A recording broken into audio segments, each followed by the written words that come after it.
בקדושה של שחרית, בשבת אנחנו אומרים נקדישך ונעריצך כנועם שיח סוד שרפי קודש.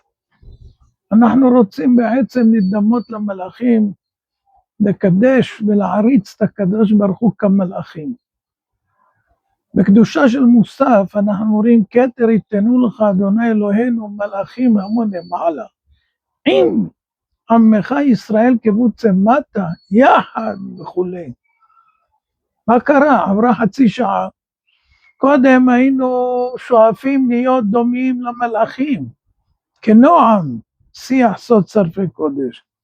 פתאום אנחנו אומרים כתר עם המלאכים ביחד. מה קרה בחצי שעה?